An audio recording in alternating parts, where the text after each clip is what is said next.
1, 2. 1, 2. No, I think we're good now. We ready?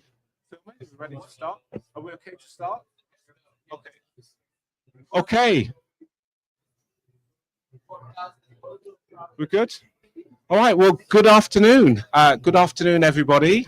Everybody in the room, everybody also online or seeing this virtually. Pretty busy time here at COP. Lots of sessions. I'm personally really looking forward to this one, and I'll say why in a second. But before we start, introduce myself. My name is John McCall. Is that better? So personally, really looking forward to this, and I'll say why in a second. But introduce myself. My name is John McCall.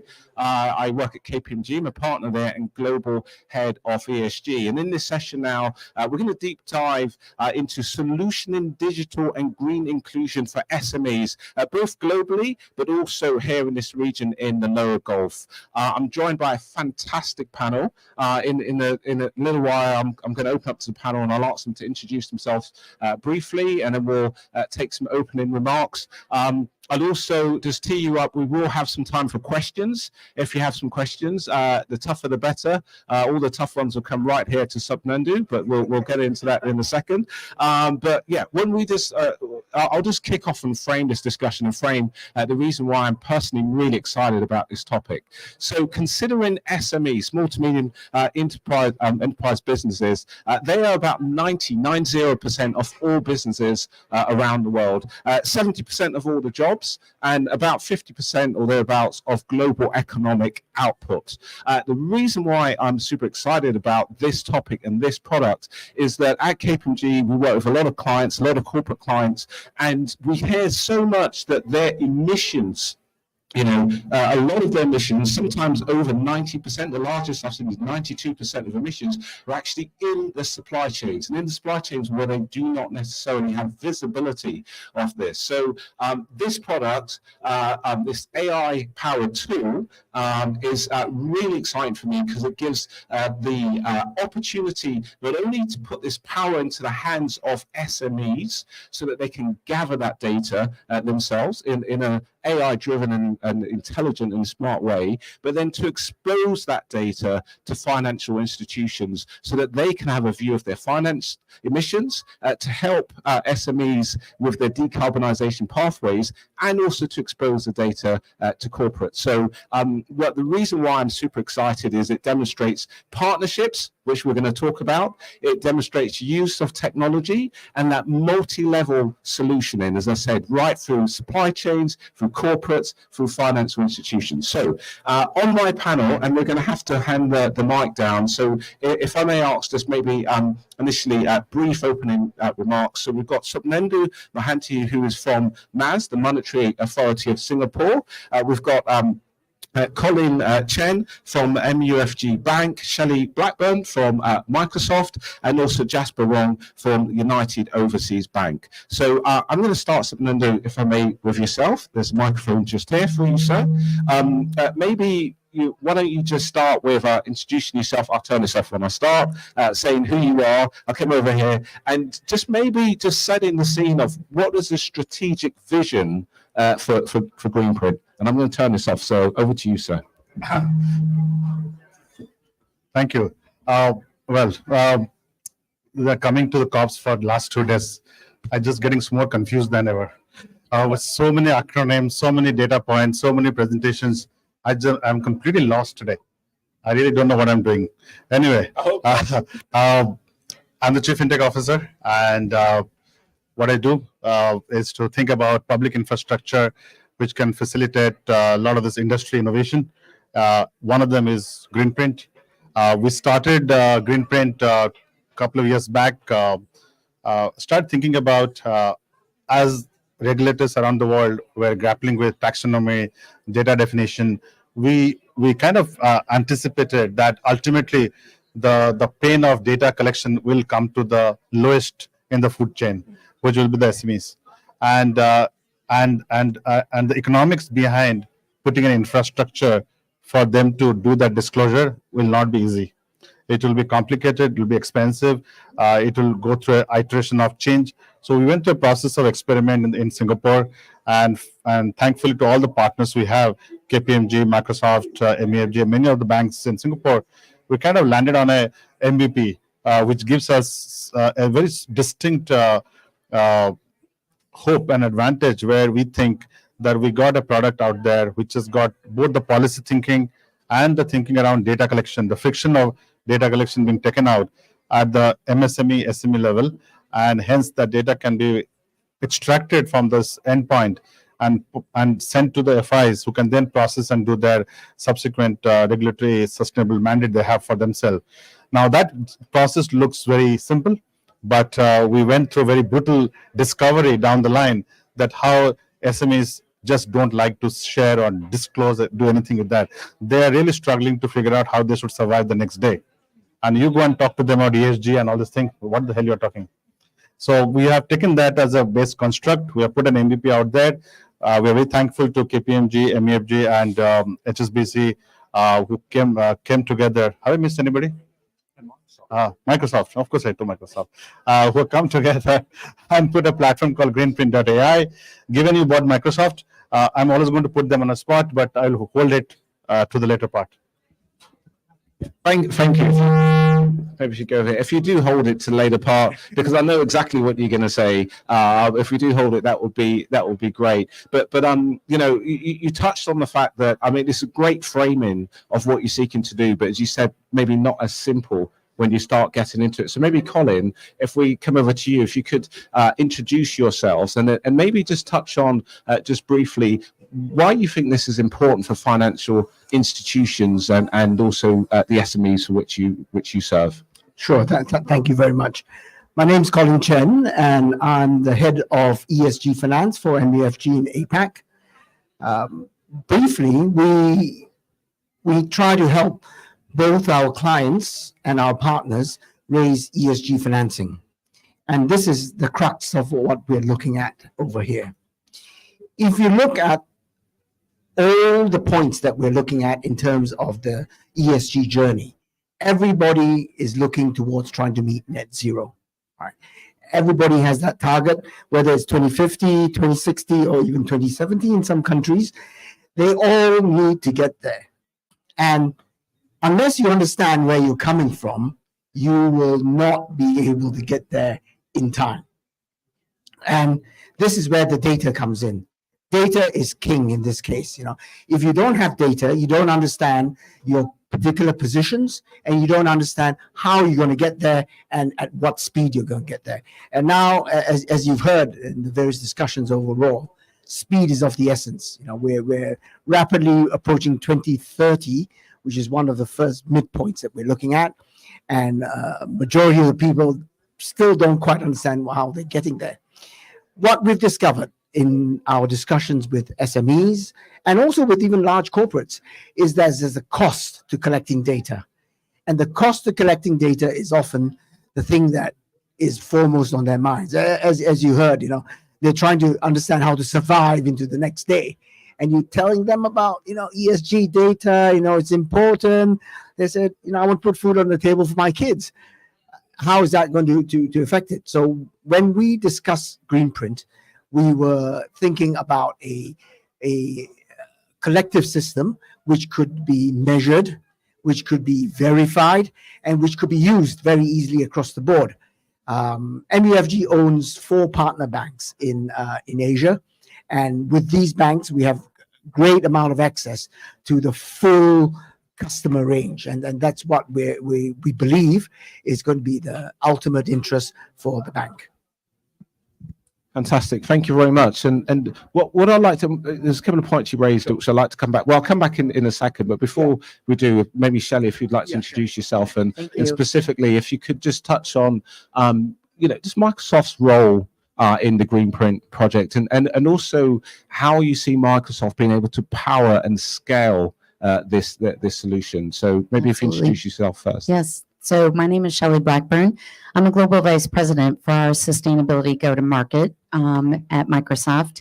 And so my role is to first look at the learnings as Microsoft has been on our own journey to look at the learnings and figure out how do we package, how do we bring a digital platform to our customers based on our learnings. So back to your point on why this partnership made so much sense is that we believe it is a data problem. And our goal at Microsoft is to enable our customers, our partners, to simplify how to collect that data by building this digital platform. So this partnership made a lot of sense, especially with the purpose of what was being built here was to make that easier for SMEs to collect the data and to report the data and to effectively get to the point where it's just how do we utilize the data to make better business decisions and business outcome. So again, we're very thankful to have this opportunity to partner.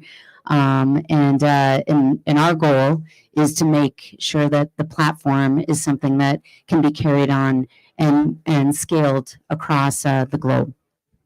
Wonderful. Thank you very much. And if we just pass down, what I'd say is I will open up shortly for questions. We'll keep going, but if you do have a question, maybe have it in mind when I come to you, just raise your hands.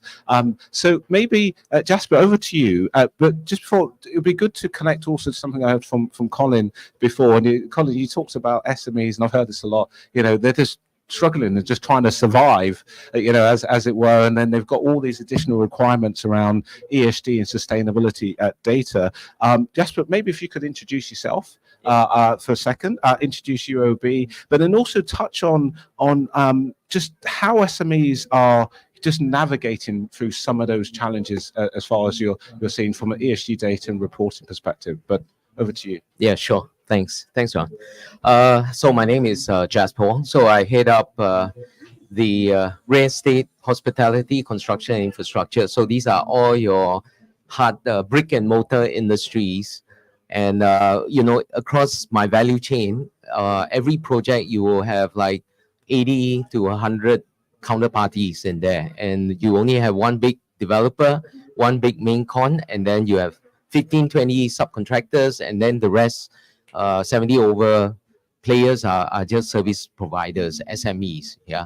So this is actually very important development across our value chain. So UOB is a Singapore bank, actually, or we pride ourselves being regional because we have over 500 over branches and networks that we operate across Asia.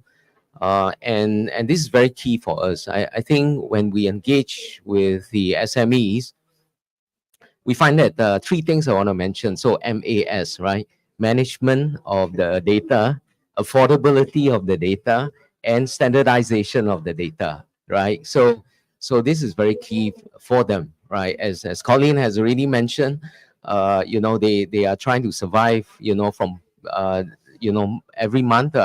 You know, how to actually survive another month and another year. But for us, from a UOB perspective, we've taken a very practical approach. Practical approach as in, we have started our sustainability programs back in 2019. So we're running this, next year will be 5 years now. So in terms of how we approach sustainability by running our programs, like we have a program for solar, for energy efficiency, for energy efficient charging. And we just launched our U-Build, which is actually for built environment, last week itself. So let me share with you why it's important, because we have over close to about 80 partners now on all these programs itself, trying to help the SME implement. So for us, if we go to our clients and say, hey, you know that you have to decarbonize, right? CBAM is coming, right? If you're exporting to Europe, you're going to get hit by a tax by January 2026, right? And so there's not much time now. So you probably have less than 2 years. Then they will come back and ask me, so what do I do, right? I mean, we did a survey this year across the region for corporates and also SMEs. Over 25% of them saying that they struggle, you know, with what to do, how to do it, and they are afraid that, you know, this will impact their bottom line, which is fair, right? So what we did was, instead of telling them what to do, we say, here are our partners, like for instance, like solar. So we have contractors, we have developers that actually can work with them to help them to decarbonize, right? So one example is we're now working on a pilot case in Asia. Basically, there is this suppliers that want to do low carbon shrimp, right? Exporting to the developed markets, US and Europe. So they say, you know, as part of that value chain, they're being asked to decarbonize, right? Then they say, what can they do? So they will have to work with their shrimp farmers, which we are involved in that, to helping them to do that. So we actually introduce value chain partners or supply chain partners that actually help their farmers to decarbonize. So that's going down really down to the hard economic, right? And to really help the SMEs. And I think coming back to this panel, I think data is very important. And I think this is the last mile for us to actually close that gap, right? Because you cannot report what you cannot measure. So if we're gonna scale this out, I think this is important for us to be able to go to our clients and say, hey, this is a tool that you can actually develop, or it's already developed, and you can use this as part of your, maybe hopefully financial reporting as part of your sustainability reporting. So I guess that's where we're coming from. No, and this for me is, so if you hold the mic, we'll share this mic because of the feedback. For me, is incredibly powerful. When you talk about the programs that you have, data shows that the SMEs and those within supply chains, something like 40% of their emissions could be relatively easily mitigated by solutions which are there and relatively affordable, but they don't know. So to the extent that you're able to use that platform, and I started calling a phrase that the robo consultant. I'm a consultant. I work at KPMG, right? So the use and the power of AI to actually build out that decarbonization pathway, to use that consultant to educate, to inform them and help them along their journey. So I'm going to come back to you, Subnanda, with that in mind. So in terms of, could you maybe just touch a little bit on the rollout of Greenprint? You know, because this is something that's really exciting. I know there's initial focus in the ASEAN or the ASPAC region, but what is the rollout plans? And also, what are the plans for the product itself? Moving forward, so I'd love to do that, and this maybe will be, you can touch a little bit on if you have any comments for Microsoft, but just a little bit, only a little bit, but you know what I'm saying, right? A little bit, just a little bit. Yeah, thank you. You're welcome. Yeah, you know, after spending 18 years with Citibank and joining the regulatory bodies for 8 years, one thing I get almost a nightmare when I talk about system and integrating with a bank. It's just a recipe for disaster if you build a product for a bank. Yeah. So in this case, in Greenprint case, we took a very, very tough choice that we will not take this product and tell a bank, use it. We'll start from a front-end design perspective where before you talk to a bank, let's design a system by which you can online go there and do your process, or in future with Microsoft 365 on the desktop, can they start a process without even thinking about a system they're getting into? And once we get our banks right, many banks can also initiate a process to get the SME to disclose the data. But to start with the bank doing that process, we'll have more friction. We'll have a certain perception challenge. So we started with this the reverse way. When you look at our product there, the way Simin is the chief product officer for, and the way she has designed this product, and with KPMG team working on the design thinking, they start with the purpose. Why you are disclosing for SME? For financing, or for reporting, or for your own happiness? Is there a package called happiness package? No, not. Can be, right? So that you're disclosing these things. So you start with the package, and then it automatically triggers the process of whether it can automatically pull data from verified sources, or if you don't have the data, you have a paper process, you can extract from there, or you have an AI engine which can predict some of the data set, which you can just later on edit and make it to what you want it to be. A combination of AI, verified data source, and some way to scan data from paper form forms the core part of the process to capture data. And let me remind again, they start the process with a purpose. Why you are even starting collecting this data or sending data to the bank. So that's the base design. But my personal big bet on that product becomes why? Because Microsoft today is sitting in almost everybody's desktop. And we want Microsoft to make it so seamless that when you open that 365 product with Excel or whatever the product they're putting, the process of collecting data should be part of the existing data process. All they have to do is press a button, send it to Greenprint, Greenprint send it to MUFG. That's it. That's the expectation. Single click, three-step process. But it's not that easy. So we'll go through the process of discovery with Microsoft and hopefully get to that end state. Why I repeat this process? Because we are dealing with SMEs. They have zero tolerance for any friction. Zero tolerance. Any friction in the mind is going to stop them to do that process. So you got to get it right at the end point. And lastly, we're also pushing this product through a very different process. I started commenting on banks. Why I'm scared about banks? Because banks have this huge animal called core banking. Yeah, we'll get Collins back. Yeah. So banks have this huge legacy product. You go to any bank or have a core banking software, which means that you can't do much with that.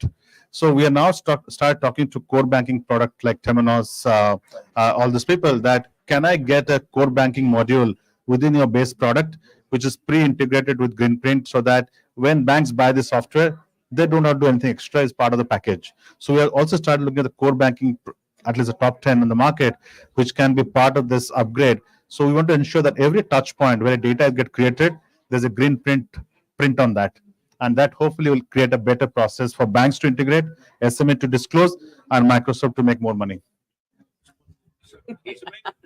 Maybe would you like to respond Well, I first think on the Microsoft side? I would. Yeah, well, you go for it. No, it makes a lot of sense. I think number one, I want to make sure the product and the underlying platform that is built is the same platform that Microsoft as a corporation uses. So to your point, we're not building something new. We're trying to take what we've built and ensure that it with integrity, with everything that we've put into it, enables something that would be more simple with your help from an SME standpoint. Your feedback on from an AI perspective, I think is spot on. We're already building co-pilots, AI into our various desktop application solutions. So it makes sense to simplify and take the work out of the end SME to do this. So we're on version 1 of this platform, but it makes a lot of sense to continue to evolve. I just wanted to make clear that this isn't a solution that is built beyond what Microsoft uses. This is, we're learning, it's all together. So it makes perfect sense what you just said there. Wonderful. Maybe if we just continue in terms of just making it simple for SMEs, maybe Colin, if we come back to yourself and the bank integration and I some years before I spent a fair amount of time working around core banking systems, so I do understand exactly what you mean. Do you have any thoughts or any any suggestions from that perspective? It can be complex, right? To as soon as you start unpacking core banking systems, what are your thoughts? Okay, just to make it clear, bankers are quite simple people. He knows. Yeah, you said that. And hence, the simpler the way it gets implemented, the better, right? The best systems in the world are the simplest ones. But that doesn't mean they're not sophisticated. They don't have a great amount of thought put into it. But that thought must be in the background, right? That has to work seamlessly. It has to come out. So banks, like I said, just do not like the complicated systems. There are many IT people who do like that, but that's not the banker's point of view. The other person that also would prefer a straightforward, simple system, even if they, don't fully comprehend what it is, they want something that gives them the results, is the SMEs. Right. The very definition of SMEs, small, medium size enterprises, means they have very few people. Right. 5 people, most of them have the same surname. There's a reason for that.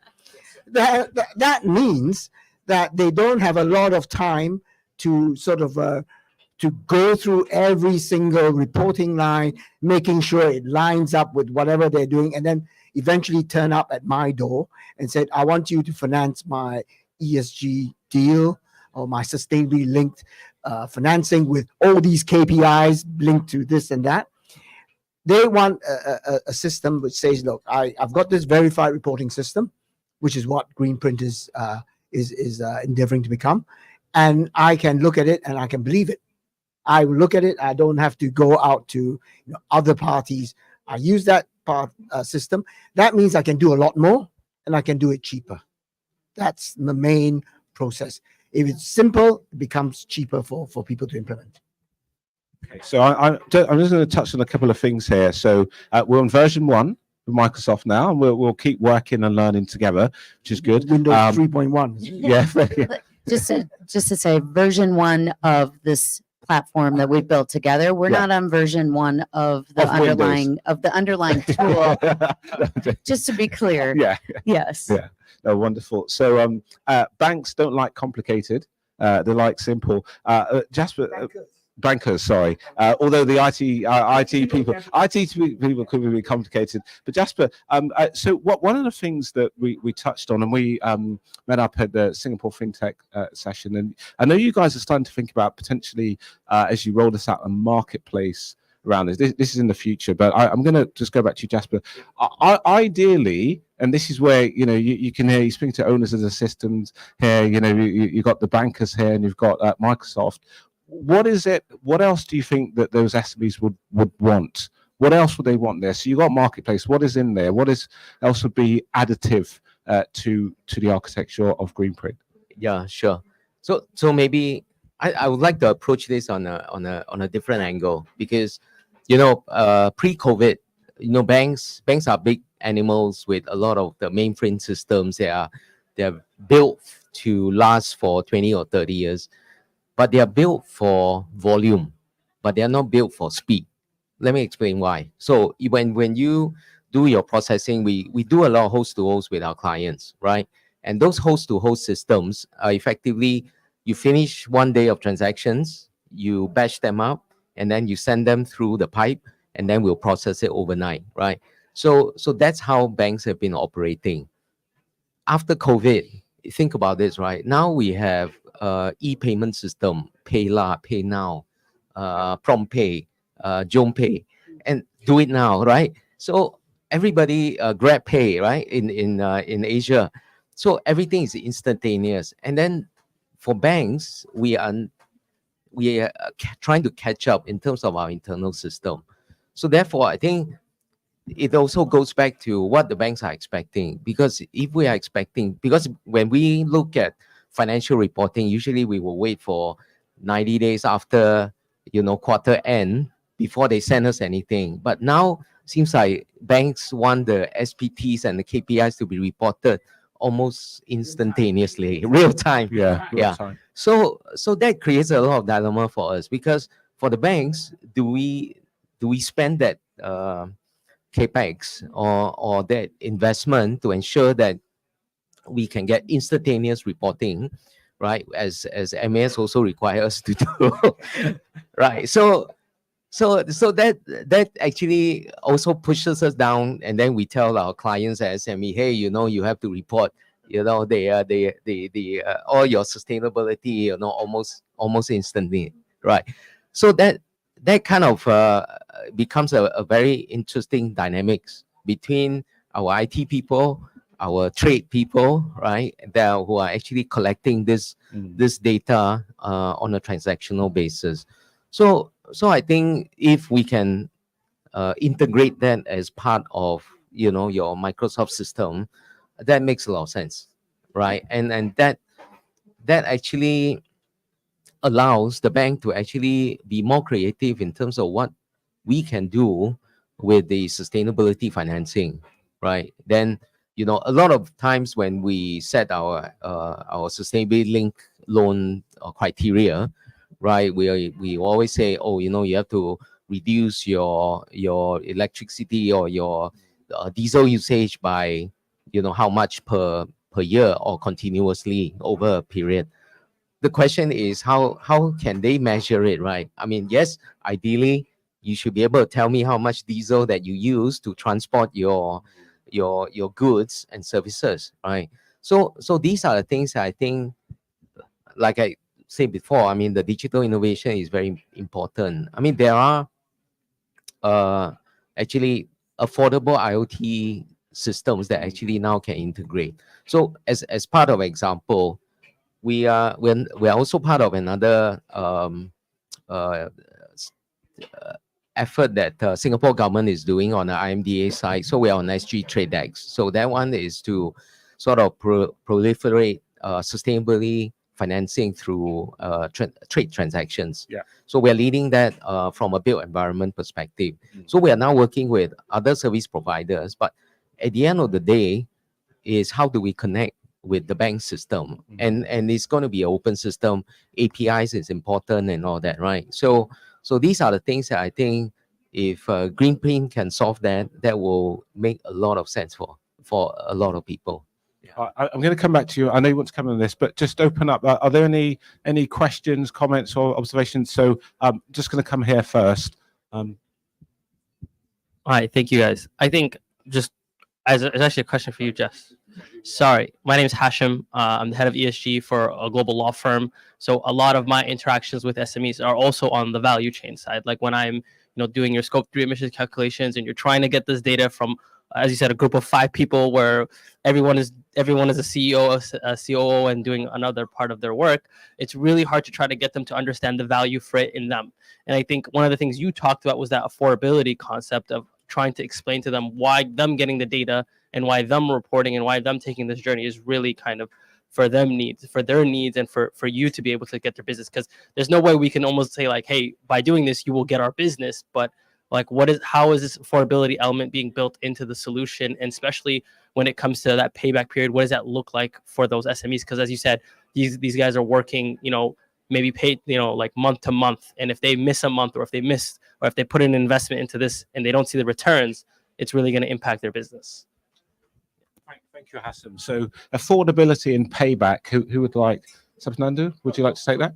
I will give the point of view from a design perspective. I think banks can talk about why they care. When we designed the system, we do look at the price sensitivity of SMEs. They really they can afford, but the mentality of SMEs is not to pay for things which doesn't matter to them, at least on a day-to-day business. So where we have thought to the design process that we try to think very close to zero. If they're already paying something for Microsoft license for whatever 365 product they're using, we should not go and add an extra dollar to that. It should be part of the existing suite of product which we can integrate backend and let the data go to the bank. So that's one way to think about it. When I took the example of the core banking, is the precisely the same reason, because the same expense can happen on the bank side. They may spend millions of dollars trying to integrate the same data we're getting from Microsoft. There's another problem statement there. We've got to find a way to make it part of the native product suite. Also, as John was talking about, I think somebody's in the previous panel, we believe today there are 2 big sources for data. One is the payment processes, because a company will be running their business by paying something or receiving something. There's a lot of data you get through the payment processes, whether it's a Stripe or any of the processors which process payment, or from the most ugliest software in the world called ERP. That's the most ugliest software. It is for any company in the world. They make it so messy that it's very complicated. If you can make that 2 ERP software and the payment processor as part of the design thinking, I think a significant portion of the data quality and the cost will go down. And we're working with a lot of the ERP, a lot of the payment companies, so that the data can be naturally integrated if you're already receiving digital payment through Pay Now or whatever it is. So that on the cost side. But I'll leave the bankers to talk about why, if they report, they get a better interest rate. Yeah, a couple of things. One, I was as we're all talking about Windows, I was thinking about what happens to the Apple users. They probably get left out of this system. There's a reason why Apple did not make a ERP software. They left it the messy part to others people. Yes. Okay, back to why I think there are a couple of reasons. Okay, first of all, I don't start off by saying if you do this transaction based on some KPIs and all that, you will get cheaper financing. I think that is the wrong way of looking at it. I think as you need to look at it as part of the process, and one of the effects is that you will get some recognition in terms of what you're doing. So because if you do it the first way, which I mentioned, then that's all they're going to do, be looking at. They're going to be looking at every single metric they can in order to try to sort of get a discount. However, in order to do it the second way, I don't want to make it complicated, I need to understand where the data comes from. I need to understand that it's verified so that I'm confident that they are making progress in the stated targets that they're doing. And then I need to make it simple, right? My bosses are even simpler than me. They just need to understand if I do this, I'll get this.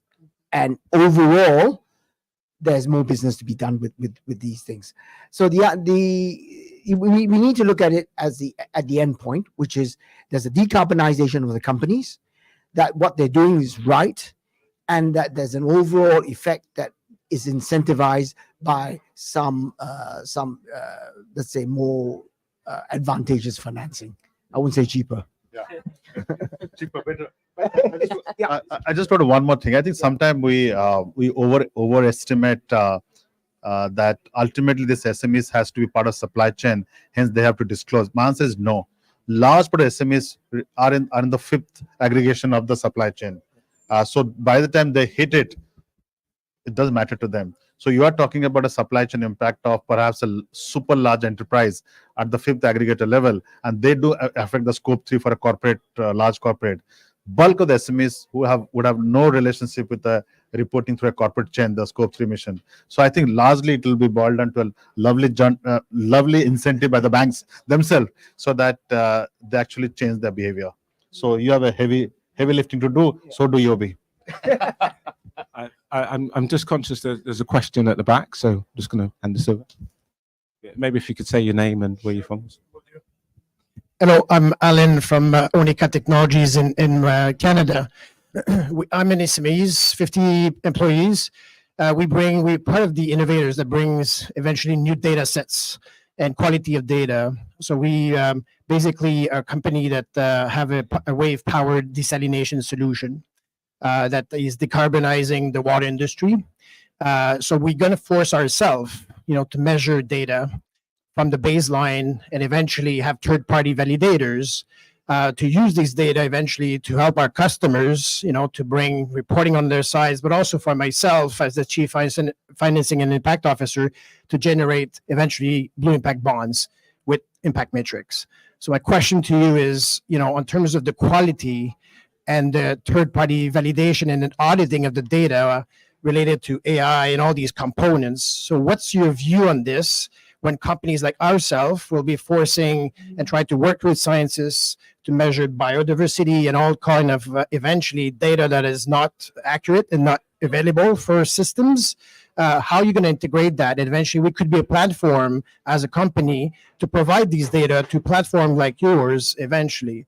So just a couple of questions. One is the data quality and data auditing, monitoring, and validations. And the second one is how a platform like ours could eventually integrate in a platform like yours and providing quality data to the marketplace.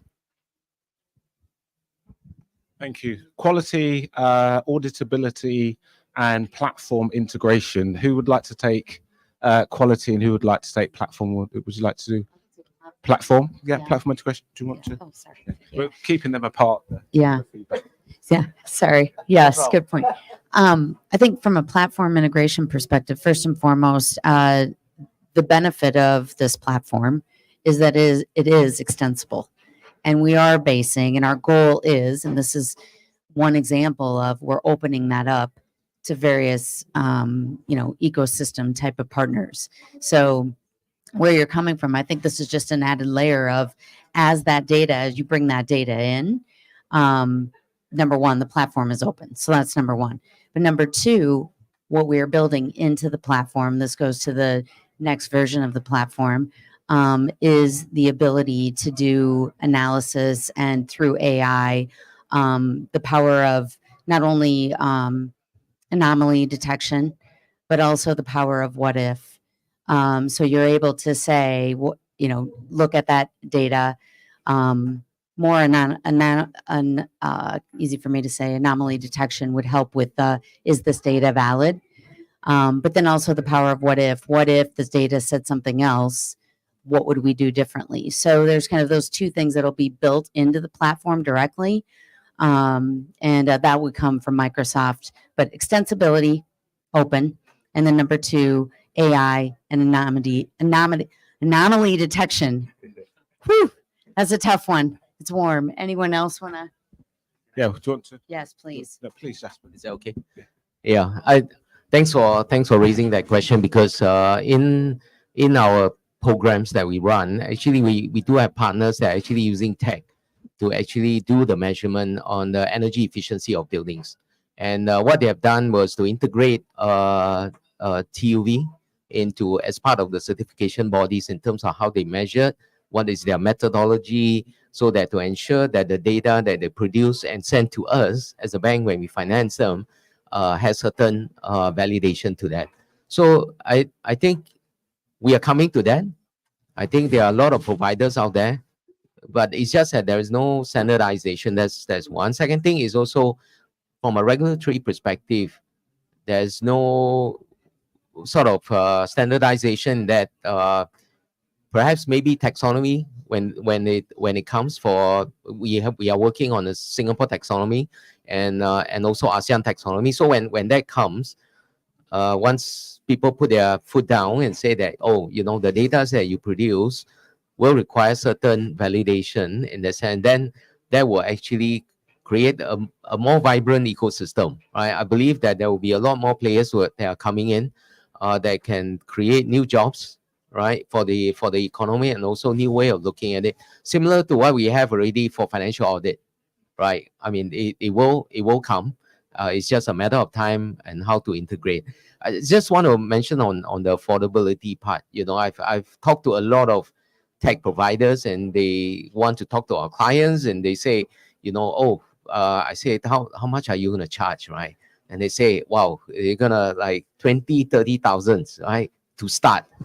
I say, gee, that's not gonna happen, right? And I think to a certain extent, the tech partners also need to work with the banks in terms of how to scale this up, right? I mean, in terms of maybe, we will have to come to a agreement in terms of how you scale up and how do you finance them, or that's why we are always looking for partners as well, so that we can also bring that kind of value add to our clients. Yeah.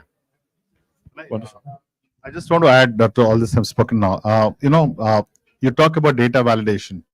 I think for us, why Greenprint is quite unique, because a regulator is involved in the design, and we are going to consume the same data which come back to us as we audit the bank or look at the bank audits. One thing we are at least making effort with a lot of our fellow regulators is to increase the golden source of the data, which are pre-validated. You don't need to validate as part of the design. My sense is that whenever taxonomy comes, my general gut feeling says that data will not be dramatically different. If you can get almost 80 to 90% data set either validated, pre-validated, or scanned with the proper proof and audit, and we get into the system, even if the taxonomy goes through a process of change, whatever the eventual taxonomy looks like, the difference will be very small. Because because you can't create taxonomy out of a data doesn't exist. You still have to work around the data which exists today. And today, I believe almost 100% data resides in payment processes or in ERP solutions. Whatever the intelligent people in the blue zone are talking about taxonomy, they got to map it back to the real data source. And if you have the data source, we can reverse engineer back. Right. So we don't really have to spend a lot of time in worrying about the taxonomy arrival. we can preempt it by putting the right source into the design. Wonderful. Hopefully, Alan answered your question. Okay. Is there any other questions? Or if not, I'll keep going. If you have the data available, please talk to Greenprint and they can talk to each other. In the lovely t-shirts, just here and also just behind you. So one thing that we didn't really get into, you touched on a little bit in terms of taxonomy. This is evolving really quickly. And Colin, it must be so hard for your customers and also Jasper. I was thinking from SMEs, because we're talking about climate, and then we're talking about climate and nature, and then we're talking about climate and nature, and also TISFD, which is I think it has been announced or is due to be announced. Do you have any thoughts on that in terms of how you would expect the platform to evolve? As these taxonomies are coming in, how we'd expect it to evolve in terms of building in those additional requirements. If you, and I know we've touched on this before, would you like to touch on that, or? Happy to give my point of view on that. I think, as you've heard, the data is the same, whatever the taxonomy you have, right? You collect the data. You need to verify the data coming in. You need to understand what the data is and just make sure it's there. The taxonomies are the interface portion of it. What you come out, how you place them, what you do. So when you see the taxonomies come out, they're all about how much what standards you use, your weightages, the size of this and all that. So I do not think that the taxonomies are going to slow down this process. Once we got the data, or we understand and we've properly collected the data, we can understand how to use it, how to manage it, how to understand what's coming out. The taxonomies, once they come out, we will apply them as they come out. Yeah. Can I just address that? I think taxonomy is important in terms of standardization, but I think we always come into an issue with collection of data. Right. I mean, take for instance your electricity bill. If you have the SME have to take their electricity bill and key it in, or you OCR, which is fine, right? But what if you work directly with the utility company and get the data directly from them? So rather than asking the SMEs to actually key in their electricity bill, they are integrated into the system, right? Greenprint, so that then it makes it seamless, right? So rather than collecting data, which human intervention, you have a lot of errors and things like that. So that's where the validation of the data comes in, right? If you come from the utility company, that's already verified. Yeah. Yeah, I think by collection, it's not necessarily the man on the keyboard, right? It's how we interface with whatever these guys can provide. And your example is correct. The SME buys power from Tuas or from whoever, right? Yeah. In Singapore, he can get that data direct from those guys, and if he can put it directly into Greenprint, it doesn't even cross his thing. It just appears at the end of the day, and that's what I think the Greenprint will be able to provide. Yeah, no, it's okay. Again, so we've got just about 10 minutes before we close up. I'd just like to slightly different topic now. It's wonderful sat here. It truly is wonderful to see the collaboration between our parties, and I just wonder if we could just talk about the importance of that collaboration, and maybe Shelley, I might come to you first.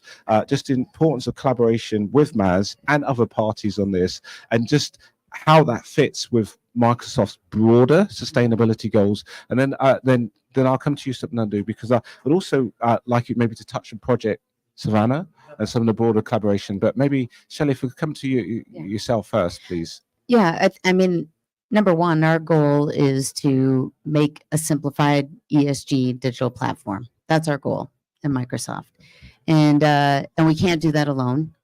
We have to ensure that we have an ecosystem of partners around us. When the team came to us about Greenprint, the first we've had our product and our platform in the market for a little over a year now, and like I said, it was It was based off of our own learnings. And really quickly, what we also learned, the value that this platform and what Greenprint will offer is about making it affordable to SMEs. And I think that truly is the value of the partnership here, is the purpose, the mission of this partnership is exactly what Microsoft is looking to do, is to enable an ESG lake, an ESG platform that will allow us to take and build it for anyone and everyone. And that the extensibility is the most important piece. And you said it very well, is as long as we can offer the digital and data collection in a way, and also AI, allow for AI, that's the number one goal in our mind.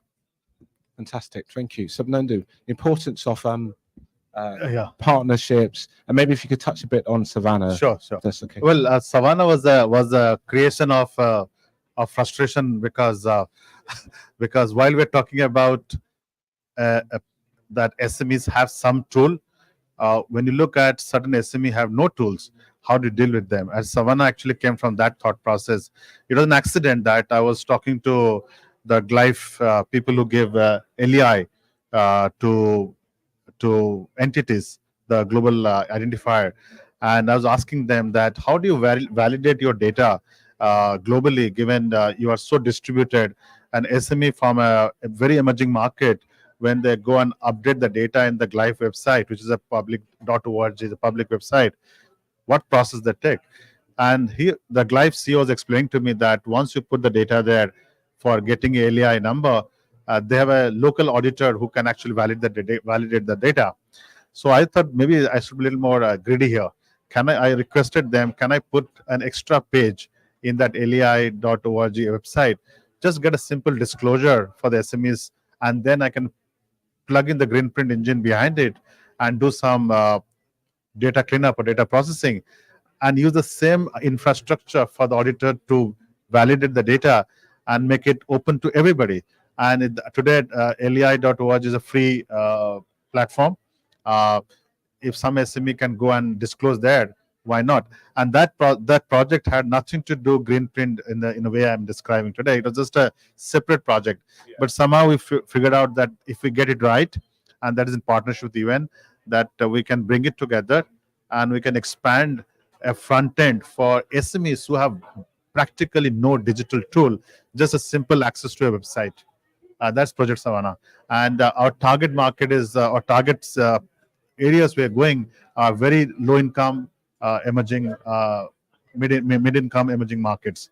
That's Project Savannah. And just to touch on the partnership, because especially in the ESG space, it is hard to do things as a winners take all game. It's impossible. You can't have a single product which will be the dominant product, which will do all the data disclosure, as you used to have in a financial market data systems. This is going to be highly collaborative, because large part of the data dependency will be in public sector. Large part of the front-end distribution will be sitting with companies like Microsoft or SAP, who are handling the ERP system. A lot of data is sitting around different payment processes. Unless you bring them together in a collaborative platform, this will not take place. So there's no choice. It is almost by design. It has to be a collaborative platform. And I hope with regulators like us, indulging in a technology world like a startup can make a real difference. It's wonderful. Just the last word now. So maybe Jasper, if I come to yourself, and then Colin, just any last thoughts of you, just maybe just a minute on the importance of partnering, and who you might want to, who you believe it will be useful to bring to the group moving forwards. So just your thoughts on that. Oh, thanks. I think that's simple. I think it will take a global village to do ESG, right? I mean, as Samandu has mentioned, it takes everyone to actually make this happen, especially on the ESG side. But I think two things I like to mention. Actually, we have not really looked at pricing. What is the price of data, right? And if you think about it, if we are asking SMEs to disclose data, is equally the same as asking a large corp to disclose their data. And imagine if they can get paid for disclosing data, then eventually it becomes so people will not think about as a cost, but there's also benefit in there. So that's so something for us to think about. I'm not saying anything, but I'm just suggesting that we should look at it. That's a very good point, because one of the things we are also contemplating, if the SMEs are going to disclose data, how about paying them? Exactly. I think we should think a reverse way. In fact, we have started a project called Universal Token, which actually can create a front-end token for SMEs to hold on to it. So more you use the data for banks, more they use the data, a small dollar will hit their account. Yeah. Will hit the account. I think this is a serious thing, because we would ensure if COP28 is going to be a every year program globally. If collectively, one thing I want to ask everybody, all the global leaders, for the first time, let's make SME get paid for the data they're giving. We should run as a hashtag, run as a campaign in COP28. Let's get SME paid for the data. Stop this nonsense of they'll give data, we'll make money out of it. Hashtag tweet, please. Right. Any final thoughts before I hand over to Colin to close? Colin? Oh, okay. So, Colin, yeah, just on this last point of partnership, I mean, obviously, having banks as part of this partnership is incredible because you've got your whole customer base. But just your last final thoughts on what financial institutions will bring to this partnerships, and who else you think that we need as we continue to form the village. I think you referenced from an ESG standpoint. Yeah, the global village. Yes, I agree. So, from my point of view, we will be one of the consumers of this data. I mean, obviously, from our point of view, and that helps us to guide our clients on what we think or what we believe and what we hope will be their own net zero journey is one. And the other partners are not just MAS, who is a great partner in this, but all the other regulators in the world. I mean, they drive the financial markets of how we look at these, how these data is accepted, and that's what I would like to see. Amazing. Well, thank you very much to all our panelists and for your questions and your participation. A couple of points I've just written down here.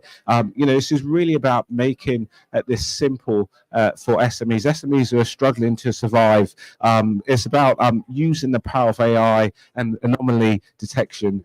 Tough word to say to make the data robust. But it's also about opening up, Alan, to your point, the platform for future integration. Affordability is key, we said before, but we even went further than just saying not only little or no cost, to say, well, hold on a second, what if SMEs actually get paid for it, which is wonderful. So you heard it first here, the new to be trending hashtag, you heard it first right here, and very impactful that the regulators are involved, MAS, in the design, but as we move towards getting that village engaged, getting other regulators involved and engaged too, and just incredibly just the importance and the power of collaboration. So thank you very much for your time. Can you please just give a round of applause to the panel? Thank you so much. Thank you. Thank you very much. I like the green. Yes, thank you. Yeah, don't forget yours, right? Subnandi, you were very tame. Yeah. Very tame. I was expecting for my Microsoft. Yeah. Hey, John. Oh, thank you so much. Thank you very much. Really, really exciting. Trying to get forward.